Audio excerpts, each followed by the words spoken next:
Sabi dito sa paunang salita ko po, ito po ay para, hina-highlights ko lang kasi kayo dahil kayo po yung mag-anniversary, no? Para talaga sa inyo ito mga yun. Pero ang kabuuan nito para sa lahat ng mga manggagawa. Ang buhay paglilingkod po ay isang biyaya na bukat sa Diyos. Alam po ba natin yan?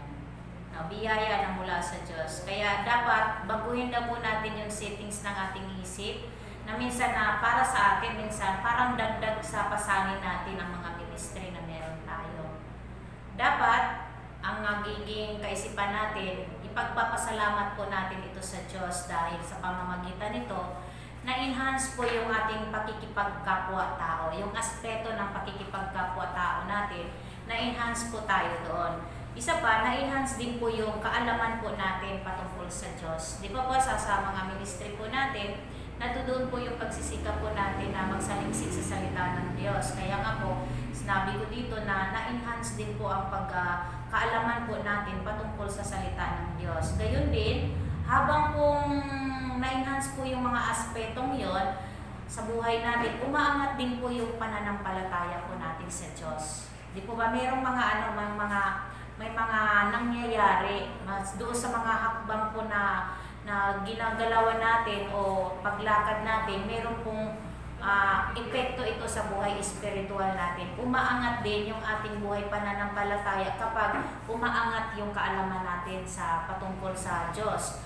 At habang umaangat po yung pananampalataya dahil doon sa kaalaman na meron po tayo, umaangat din dapat yung antas ng ating paglilingkod. No? Umaangat yung paglilingkod natin. Gamitin natin ang biyaya nito dahil sinabi nga natin na ang paglilingkod ay isang biyaya. Gamitin po natin yung biyaya ito upang mas higit pa tayong lumago sa mga aspetong inaasahan ng Diyos mula sa atin. Huwag namang mangyari na yung paglilingkod po natin, pagganap po natin sa ating mga ministry ay walang kalakip na pagsisikap. Nagmi-ministry lang, ngunit wala pong pagsisikap. Tinawag niya tayo bilang manggagawa ng Panginoon. Tinawag tayo bilang maging manggagawa. Ang Panginoon mismo ang tumawag sa atin, hindi kung sino, hindi dahil sa mga pastor, dahil sa mga leader, kundi dahil ang Panginoon mismo ang tumawag sa atin para dito.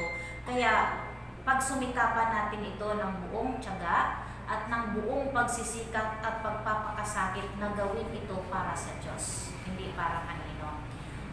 Ini-encourage ko po ang bawat isa sa atin na huwag natin ituring ng isang kabigatan ang gawain ng Panginoon. Bagkus, higit pa tayong magsumika para dito dahil iniligtas tayo ng Diyos para sa layunin ito. So naniniwala po tayo na ang pagligtas ng Diyos ay may layunin, ang maglingkod po sa Kanya. So may mga ilang bagay po na dapat nating isalang-alang sa buhay paglilingkod at dapat na makita natin ito at matutunan kung paano po tayo maging epektibong tagapaglingkod ng Panginoon. Bilang mga kabataan po, ini-encourage ko po kayo na gawin pong panuntunan ang mga bagay na ito doon po sa buhay paglilingkod po natin. Una po, dapat magpatuloy lamang tayo. Bakit sinasabi pong magpatuloy lamang? Dahil marami pong mga hindrances po sa paglilingkod. Nakikita po natin yan at nararanasan po natin yung mga hindrance na yan. Sabi po ng Philippians 3, verse 14, nagpapatuloy nga ako tungo sa hangganan upang kamtan ang gantimpala sa pagtawag sa akin ng Diyos sa pamamagitan ni Kristo Jesus ang buhay na hantong sa langit. Ito po yung mga kataga na sinasabi po ni Apostol Pablo sa mga mananampalataya po sa Pilipos. Sabi niya, nagpapatuloy nga ako tungo sa hangganan. Ipinapakita po ni Apostol Pablo sa mga mananampalataya sa Pilipos na siya ay nagsusumikap na magpatuloy sa hakbangin upang maabot ang layunin ng pagkatawag sa Kanya ng Diyos sa pamamagitan ni Kristo Jesus. So, kuhanin natin o gamitin natin pamantayan sa paglilingkod natin ang mga talatang ito bilang encouragement, motivate tayo na higit pang magpapatuloy o higit pa tayong magsusumikap. Sa pamamagitan nito, hinihikayat niya sila na magpatuloy kahit na ano pa ang mangyari o ano pa yung mga kadahilanan. Dapat hindi natin o hindi na nababaliwala yung gawain ng Panginoon. Ganon din tayo. Di po ba? Ini-encourage ko po ang lahat. Ini-encourage ini-encourage ko po kayo bilang mga kabataan doon po sa murang edad ninyo. Natutuwa po ako na kayo po ay nandyan na sa pamuhay paglilingkod. Kaya ini-encourage ko po kayo, whatever reason po sa buhay po natin, huwag po natin baliwalain po yung ministry na ipinagkaloob po sa atin ng Panginoon dahil ito po ay isang biyaya po na nagmumula sa Diyos. Itatak po natin sa ating isipan na ang paglilingkod ay biyaya nga ng Diyos, kaya dapat naroon po yung pagpapahalaga natin dito. Hindi po ba? Kapag biyaya, pinag-uusapan po yung biyaya, nandoon po yung pagpapahalaga natin para dito. Gaya po ni Paul, he encouraged the believers of Philippi na sila po ay magpatuloy tiyak po doon po sa tiyak na layunin ng buhay paglilingkod. At ang layunin na yan ay ang buhay na nasa piling po ng Diyos. Hindi po ba? Lahat po na yan, yung pong encouragement na binigay po niya sa mga Kristiyano sa Filipos, ini-encourage po niya na magpatuloy kasi meron pong nag-aantay po na gantimpala sa atin, sa kanila. Hindi lang sa kanila kundi sa atin. Doon po sa buhay paglilingkod po, naglilingkod tayo doon po sa isang tiyak na layunin para maabot po yung gantimpala o makamtan po natin yung gantimpala na naghihintay sa atin. Ano po itong gantimpala na ito? Yung buhay na kapiling po ang Panginoon. Bunga po ng ating mga pagpapagal sa gawain po ng Panginoon. Habang inaasam natin yung pagbabalik ng Panginoon, continue to work out our salvation sa pamamagitan po ng paglilingkod. No? Sa pamamagitan po ng paglilingkod. Hinihikayat ko rin kayo, mga kabataan, na whatever reason, magpatuloy lamang tayo sa ating paglilingkod. At ang paglilingkod, tandaan po natin, hindi po yan pabilisan. Hindi po yan pagalingan. No? Ang buhay paglilingkod, wala pong ano yan. Hindi po pabilisan, hindi po pagalingan. Ang mahalaga po, nagsisikap tayo na humakbang upang isulong yung gawain po ng Panginoon. No? Nang mayroon po tayong diwa ng pagkakaisa upang ihakbang o isulong po yung gawain ng Panginoon. Iwagsin natin sa ating mga isipan, mga kabataan, yung mga bagay na maaaring maging balakid po sa ating pagsulong at panatilihin natin makapanatiling naglilingkod sa Kanya. No? Yung marami pong mga bagay po na nagiging hadlang po sa buhay natin. Unang-una po, sa pangkaisipan lang po, kapag naghahari po yung mga negatibo sa isip po natin, yun po ay balakid na rin po para tayo po ay makapagpatuloy sa paglilingkod. Habang tayo po ay naglilingkod, hindi maiwasan yung mga bagay na gumagamppala sa atin. Kaya minsan, struggle po tayo sa paghakbang. Hindi po ba? Struggle po yung paglakad po natin. Hindi lang bilang kayo, bilang kabataan. Kami po bilang mga mas nakakatanda sa inyo sa pananampalataya, danas din po namin yan. Ako po mismo, danas ko po yun. Pero ang isang dapat natin gawin dito ay iwaksin natin yung mga bagay na dapat po na hindi po nakakatulong doon po sa paghakbang po natin sa paglilingkod sa Panginoon. Habang tayo po ay naglilingkod, yung mga bagay na ito ay hindi po maiwasan. Kaya nga ang sabi po ni Isaias, doon sa Isaiah 43:18, huwag ninyong alalahanin ang mga dating bagay o isaalang-alang man ang mga bagay ng una. Yun po yung payo ni Isaias. Kaya nga po, may mga bagay na naging struggle, huwag nating alalahanin yung mga nakaraan na. Huwag nating alalahanin. Although meron tayong mga sinasabi doon sa mga pagtuturo po natin, sa preaching po, sinasabi po natin na lingunin po natin yung pinanggalingan natin. So makikita po natin mamaya, no? Dito pinaalalahanan po ni Propeta Isaias ang Israel na tingnan po yung tunay na kaligtasan na nagmumula po sa Panginoon. So hindi lang po yung bayang Israel ang pinaalalahanan dito, pinaalalahanan din po tayo ngayon na ang kaligtasan po ay tanging sa pamamagitan lamang ng Panginoong Hesus at wala nang iba pa.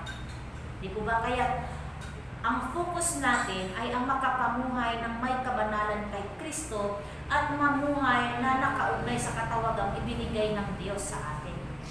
Mamuhay ng may kabanalan, buhay na nakaugnay doon sa katawagan ng Diyos. At ang mga lumipas na, huwag na nating isaalang-alang pa o lingunin ang mga ito. Pero sinabi natin doon sa mga doon sa mga nakaraang preaching natin na kailangan natin lingunin. So bakit, no? Bakit sinasabing kailangan lingunin? Sabi dito, no, nagbigay po ako ng isang illustration po patungkol po sa driver. No? Walang driver na nagda-drive na nakafocus po ang tingin nito sa side mirror. No? Inalin tulad ko po doon sa driver. Mas safe po ang driving kapag ang focus po ng driver, ang focus po ng tingin niya ay nasa kanyang unahan. No? Hindi po ba? No? Walang driver na ang focus na sa side mirror. Gayon din ang buhay paglilingkod. Kapag ang focus natin wala doon sa buhay pang hinaharap, maaaring matatangay pa tayo sa mga bagay na iniwan na natin. Yung mga bagay na gumagambala pa sa atin. Bakit ba natin iniwan ang mga ito? Dahil hindi na angkop ang mga ito sa buhay na ibinigay sa atin ng Panginoong Hesus. Kaya wag na nating alalahanin pa yung mga bagay na yon. Pero sinabi nga, tandaan natin na mga nakarang bagay sa buhay natin na hindi daw makakatulong upang maisulong natin o makatulong upang lumago tayo at maisulong yung paglilingkod natin sa kasalukuyang buhay. No, walang pong relasyon ito. Hindi po siya makakatulong doon sa pagsulong natin sa pangkasulukuyang buhay. So maaaring masusukat natin yung ating buhay pananampalataya ngayon sa pagmamagitan ng pagbalik tanaw doon sa mga nakaraang buhay natin. No? Masusukat ito doon sa pagbabalik tanaw natin sa dati nating makasalanang buhay, ngunit hindi ang pananatili. Gawin lang nating basihan kung nasaan na po ba tayo. Kung nananatili po tayo doon sa dating buhay natin, siguro wala din tayo sa ganitong buhay. Amen? Kaya nga po kung sinabi natin, lingunin natin, titingnan natin bilang basihan, bilang sukatan kung nasaan na po ba tayo ngayon sa buhay paglilingkod. Kaya nga pinaalalahanan ni Isaias ang bayang Israel na sabi dito na huwag nang isaalang-alang pa ang mga lumang bagay. Huwag nang isaalang-alang pa. Sapagkat patuloy na gagawa ang Diyos ng mga bagong bagay sa buhay natin.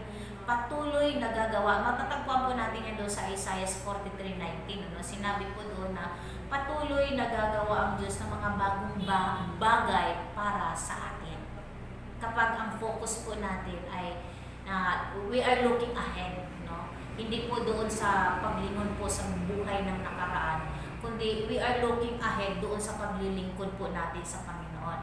At habang tayo po ay nakafocus po sa paglilingkod, nakafocus po ang tanaw po natin doon sa panginaharap po natin, ang Diyos daw po ay gagawa ng mga bagong bagay para sa buhay natin. At yan po ay mararanasan po natin sa pamamagitan po ng banal na Espiritu. At marami pa po tayong aabangan kapag tayo po ay nagpapatuloy lamang at buong tiyagang nagsusumikap na iwaksi ang mga dating makasalanang bagay na nasa buhay po natin.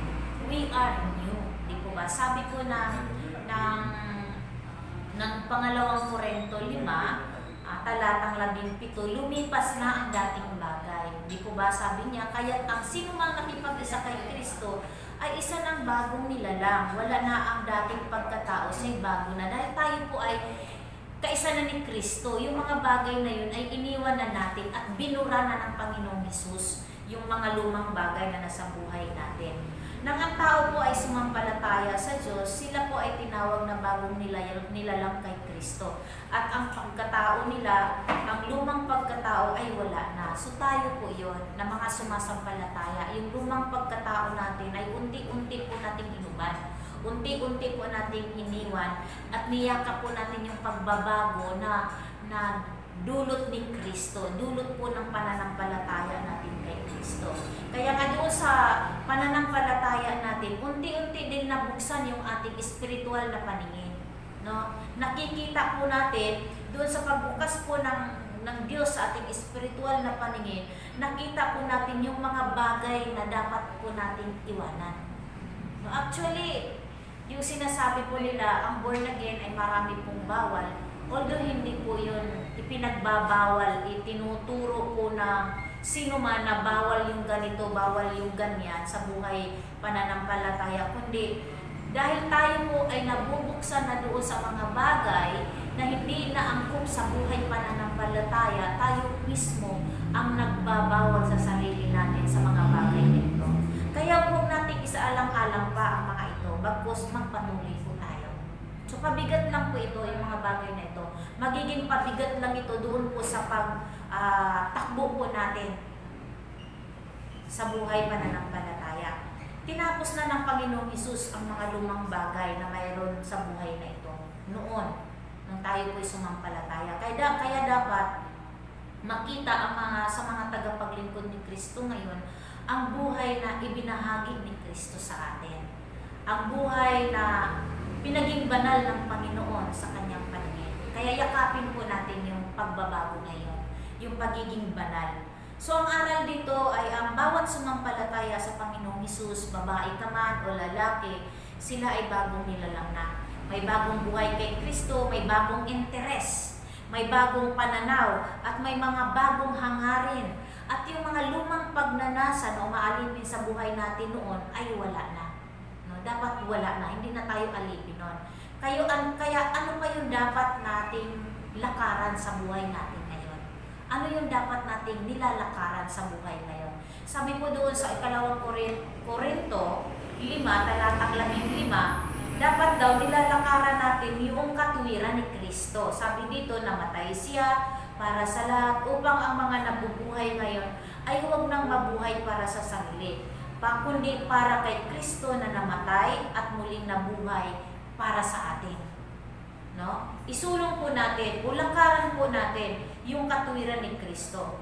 Ang talatang ito ay nakatuon sa isang buhay na may pagsulong alang-alang sa Kristo na siyang nagligtas sa buhay nating napapahamak. No?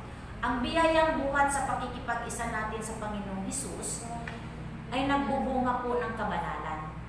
Yung katulad po sa sinabi po kanina sa preaching, na yung bunga po ng kapuspusan ng karunungang nagmumula sa Panginoon ay makikita po sa pamumuhay Kristiyano. Pamumuhay Kristiyano. So ang biyayang buhat sa pakikipag-isa niya o natin sa Panginoong Hesus ay isang buhay o pamumuhay na puspos ng kabanalan. Sabi doon sa verse 21 ng 2 Korinto 5, hindi nagkasala si Kristo, ngunit dahil sa atin, siya'y ibinilang na makasalanan upang makipag-isa tayo sa Kanya at mapabanal sa harapan ng Diyos sa pamamagitan niya. Walang ibang paraan ang Ama na tayo po ay mapabanal sa harapan niya, kundi ang tayo po ay makipag-isa sa Panginoong Hesukristo. So tayo ngayon, bilang mga mananampalataya na nakikipag-isa na sa Panginoon, dapat makita sa atin ang kabanalan na dulot ni Kristo sa buhay natin. Yung kabanalan sa paningin ng Diyos na dapat ang kabanalan na yun ay dapat na pinangangalagaan po natin. Kaya doon po sa paglakad po natin sa buhay pananampalataya, dapat watchful po tayo, mga kabataan. Watchful po tayo. Saan po? Doon sa way ng ating pananalita, doon sa way ng ating pamumuhay, maging watchful po tayo sa ating mga ikinikilos dahil ang kabanalan ay inaasahan po ng Diyos at hindi lang po ng Diyos, ng mga tao pong nakapaligid sa atin, no? Ng mga tao nakapaligid sa atin. Inaasahan nila na ang mga mananampalataya, ang mga tayong mga nakikipag-isa kay Kristo ay makita sa buhay natin yung kabanalan, bunga ng pakikipag-isa natin kay Kristo, no? Kaya nga sabi ko doon sa Ephesians 2:10, kinuha ko po siya sa English version dahil masarap sa pakinggan, ano? For we are His workmanship, created in Christ Jesus for good works. No? Tayo po yung workmanship ng Diyos, created in Jesus Christ, para saan? For good works. No, for good works. Kaya nga, watchful tayo doon sa pamumuhay natin na mapangalagaan po natin yung good works na inaasahan po sa atin. Yung bunga po ng ating kaligtasan po na dulot po ni Kristo. So malinaw na after po na tayo po tumanggap ng kaligtasan, kasunod po yung good works. No? Kaya ito po yung inaasahan ng marami, mananampalataya man o hindi. Kaya marami sa mga mananampalataya ay nahusgahan ng mga walang pananampalataya dahil hindi nila nakikita yung good work sa atin. Hindi tayo nagiging watchful doon sa way ng pamumuhay natin bilang Kristiyano. So sabi dito, dapat ang good works daw ay patunay na tayo po ay mga binanal na ng Diyos. O hindi para tayo po ay magkamit ng kabanalan, kundi ito po ay bunga o patunay na tayo po ay binanal na ng Diyos. So dapat, dahil nga tayo po ay mga binanal ng Diyos, dapat po ang focus po natin ay nakatuon sa pagsulong. No? Kaya nga, pinagamagatan ko po itong motivation na ito na keep on moving. So nakatuon po tayo, dapat nakatuon po tayo sa pagsulong. Hebrews 12, verses 1 and 2, yamang naliligid tayo sa makapal na saksi, iwaksin natin ang kasalanan. No? Kaya nga sabi ko kanina, watchful. Kasi yung kasalanan, laging na-highlights po yun sa buhay ng mananampalataya. At anumang balakid na pumipigil sa atin. So, maliban sa kasalanan, marami pang balakid. Pero ang mga balakid na yan, nag-uugat po talaga sa kasalanan. At tayo'y buong tiyagang magpatuloy sa takbuhin na sa ating harapan. Ituon natin ang ating paningin kay Jesus na siyang pinagmulan ng ating pananampalataya at siya rin nagpasakdal nito. Dahil sa kagalakang naghihintay sa Kanya, hindi niya ikahiya ang mamatay sa krus.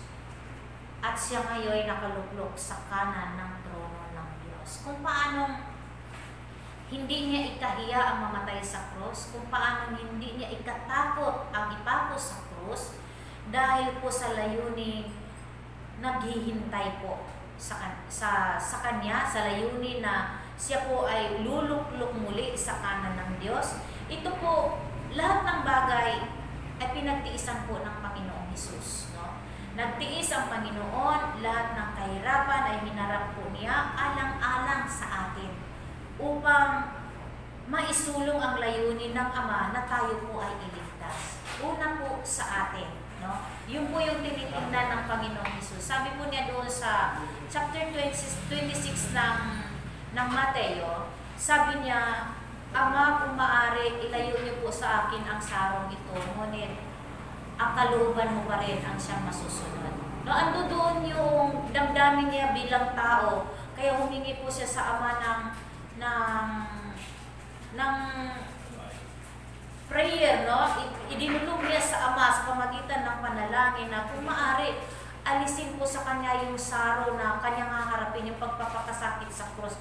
Ngunit ang kalooban pa rin ng Diyos ang siyang masusunod. Ano ang kalooban? Nang ma-perform niya sa krus yung kasalanan ng marami, kasalanan ng sangkatauhan para tayo po ay magkamit ng kaligtasan. Alang-alang pa rin sa atin. Piniperform po ng Panginoong Hesus yung walang hanggang pag-ibig ng Ama para sa sanlilikha, para sa atin.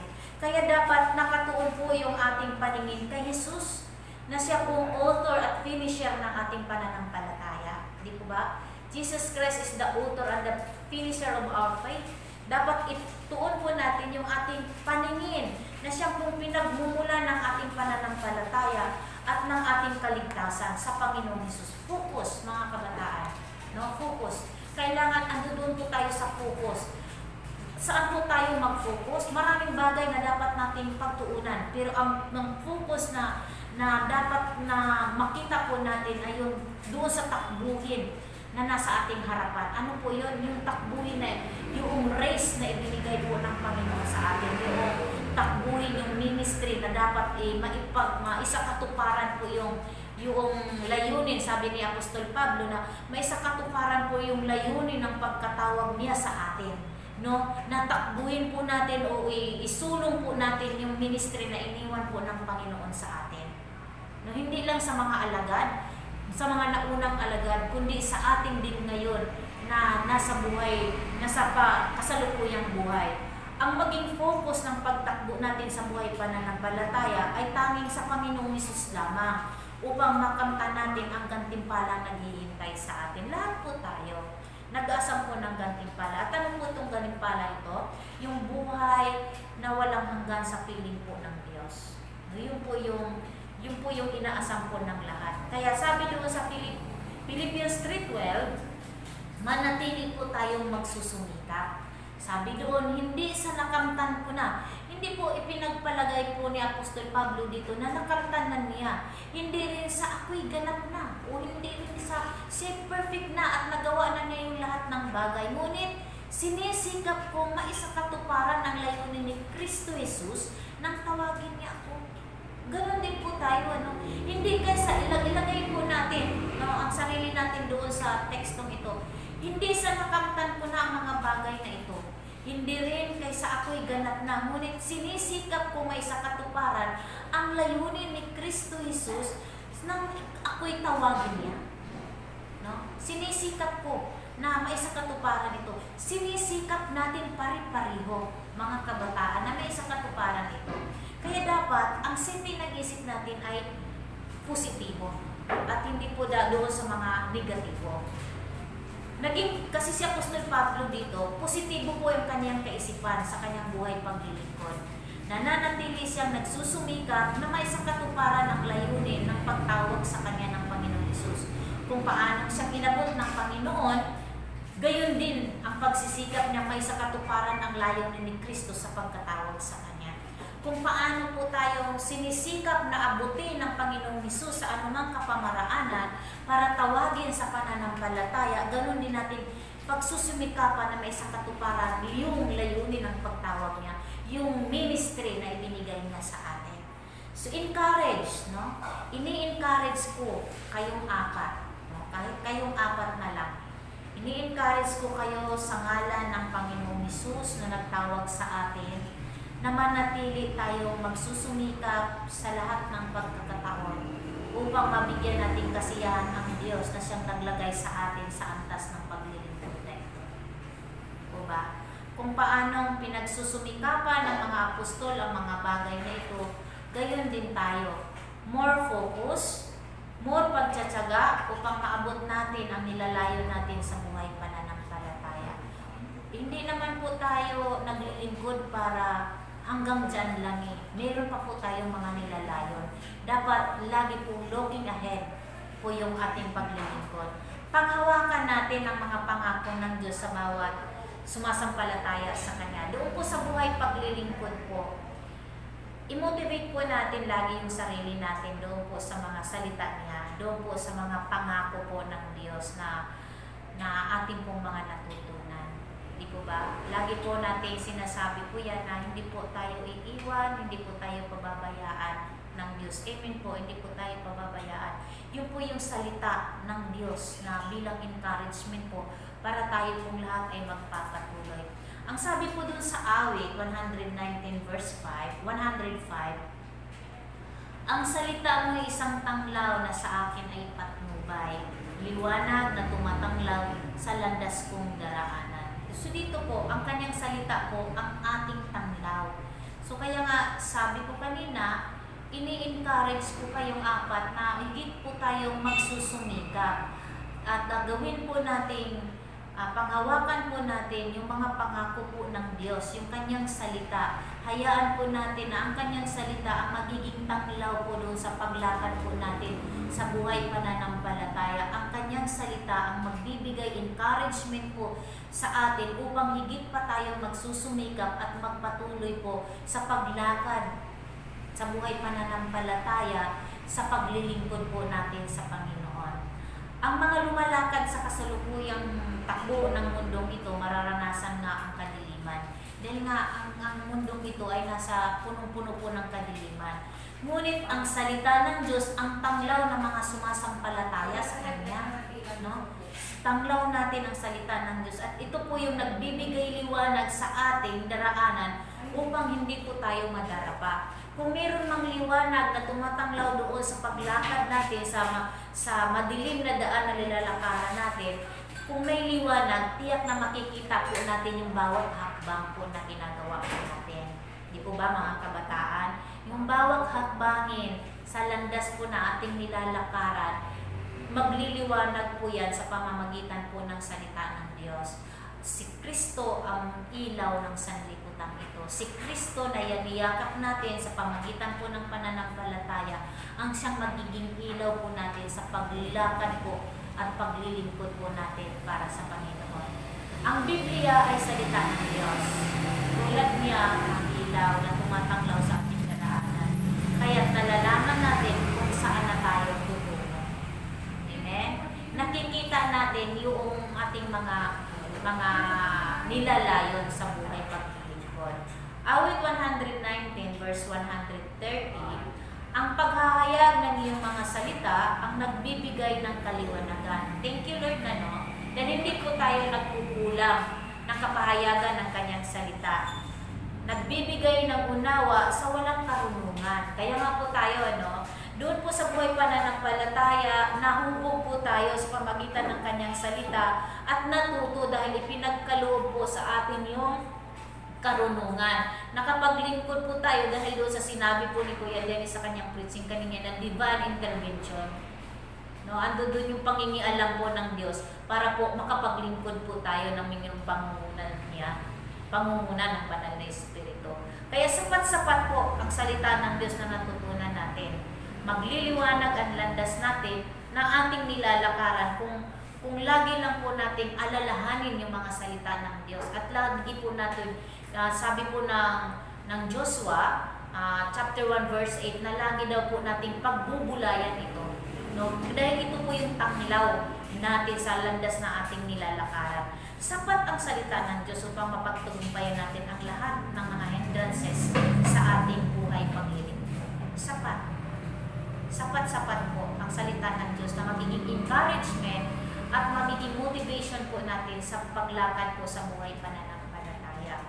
Ang sinunang na kay Kristo ay taglay ang liwanag ni Kristo, na siyang ilaw ng landas na ating tinatahak sa buhay na ito. At upang makapanatili tayong isulong ang paglilingkod sa Kanya nang may katiyakan na kamta ng iisa at tiyak na layunin sa paglilingkod, panghawakan po natin yung Kanyang salita at gawin po natin yung ginagawa po ni Josue, yung pagbubulayan po natin yung Kanyang mga salita, pag-aralan, dahil ito po yung kayamanan natin sa paglakad po natin sa buhay pananampalataya.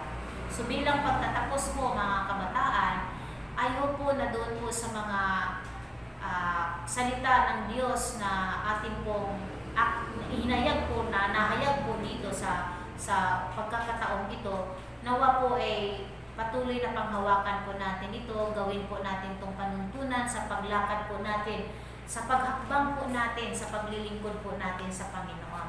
Sabi nga doon sa Juan 3:3, doon sa pangalawang talata, malibang ang isang tao ay maipanganak na muli ay hindi niya makikita ang kaharian ng Diyos. Nang ibig sabihin na tayo bilang nakikipag-isa na kay Kristo ay mga taong pinaghaharian na ng Diyos. Agree po ba tayo doon mga kabataan? Tayo po ay kaisa na o kabilang na sa pinaghaharian ng Diyos. Kaya nga po, bilang Ate Jack, bilang mentor, isa sa nagiging mentor po ninyo, nagpapasalamat po ako sa Panginoon. Dahil po sa murang edad po ninyo mga kabataan, nakikilala ninyo na ang Diyos sa pamamagitan niya, sa pamamagitan ng kaligtasan, sa pamagitan ng pagkilala ninyo sa Kanya, nariyan kayo na natiling naglilingkod sa Panginoon. Now, I am blessed bilang isa sa nagbubog sa inyo dahil nakikita ko po yung pagsisikap ninyo, yung effort po ninyo. Na-ano ko po yan, na-appreciate ko po na-appreciate ko po yan mga kabataan. Nagagalak ako doon sa mga accomplishment na nasaksihan ko. No, hindi po ako tumitingin sa bilang ninyo. So, tinitingnan ko kung paano po kayo nagsisikap. Pero bunga po dapat doon sa mga pagsisikap ninyo, kasama din po yung pag-angat ng bilang ninyo. Hindi po ba? Agree po ba kayo sa akin mga kabataan? Kahit marami tayong dinaarang hirap, ngunit salamat sa Diyos dahil nariyan pa rin kayo. Nandito pa rin tayo, nagpapatuloy na naglilingkod sa Diyos. At nakikita ko yan mga kabataan. Nakikita ko yan. Lahat nakikita ko. Kahit po doon sa aspeto ng pagsuswail ninyo, nakikita ko rin yun. No, nakikita ko rin yun. Pero na-appreciate ko po yung lahat ng bagay. Talagang kasama po yun. No? Kasama po yung pagsuswail. So ayaw po doon sa mga pagsaswela na nangyayari po, maging tungtungan po natin yun para umangat pa po tayo sa buhay paglilingkod. So bilang kabataan po, nakita ko po yung effort ninyo na ginugugol po ninyo para sa ministry. Kaya more focus, more tiyaga pa po mga kabataan. Sama-sama po natin isulong po yung gawain ng Panginoon. Isang paalala po para sa inyo, no? Para sa atin sa buhay paglilingkod. Minsan hindi naging madali yung buhay paglilingkod, di po ba? Lagi pong may sangkap na hirap yan. Lagi pong may sangkap yan na pagtitiis. Lagi pong may sangkap na pagtsatsaga. So malinaw na, ngunit isa lang po yung malinaw na dapat nating panghawakan. Ano po yun? Mahal po tayo ng Diyos. No? Mahal po tayo ng Diyos. Alam natin hindi niya tayo iiwan at hindi niya tayo pababayaan sa lahat ng aspeto ng ating buhay. Kaya lagi po nating lingunin si Kristo.